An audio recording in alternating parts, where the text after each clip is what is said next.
Thank you, Administrator Regan. The kids say it's 7 p.m. on Friday, 95 degrees, and that's because the climate crisis is real and it is here. Climate change isn't an abstract problem for people of a faraway future to solve. No one knows that better than our youth. And I know you agree because under your leadership, EPA created the first of its kind National Environmental Youth Advisory Council. And I'm proud that Osa Senega Idaha, one of my constituents from Hyde Park, is a member. Voices like his are essential to addressing this crisis.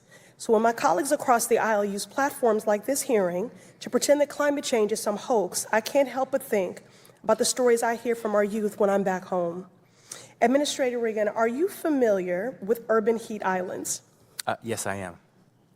EPA reviewed several studies and found that some communities in the United States, particularly those that are low income and with higher populations of people of color, have neighborhoods with higher temperatures compared to their surrounding areas. Take, for example, the district I represent, the Massachusetts 7th, where my constituents have been under constant heat advisories and feeling the consequences of urban heat islands on a daily basis this summer. The city of Chelsea, a predominantly Hispanic community in my district, can be 10 to 15 degrees hotter than neighboring communities in the Boston area on a given day. Administrator Regan, what are some of the primary causes of urban heat islands?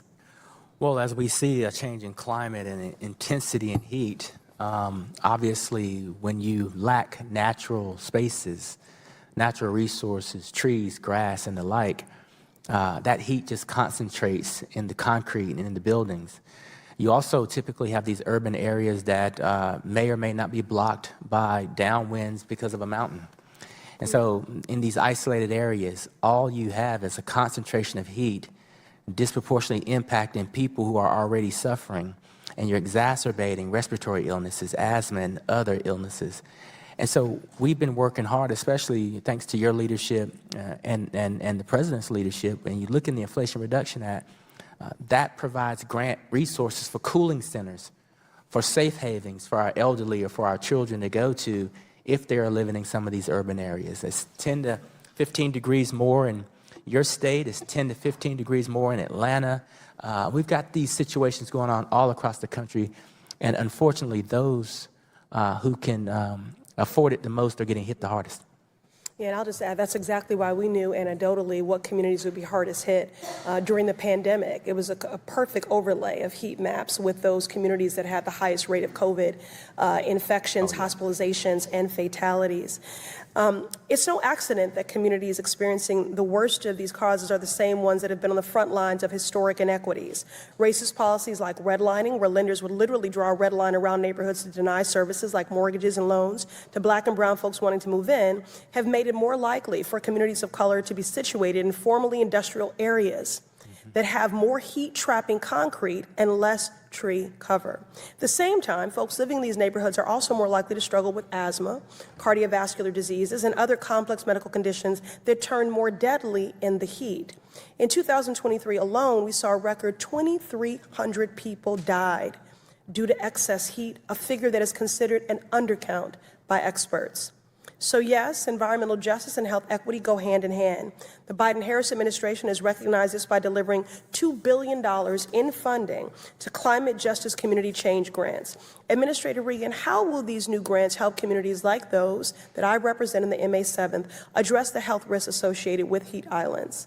There are significant opportunities, and the good part about it is that these solutions don't have to come top down. They're coming from the bottom up. These communities have had these solutions, and if they have more access to solar energy, they won't be afraid to run their air conditionings, but the bills will be lower and they'll be healthier inside. Like I said earlier, if they can invest in cooling centers and have safe havens and safe places for their constituents, your constituents to go, that's a game changer.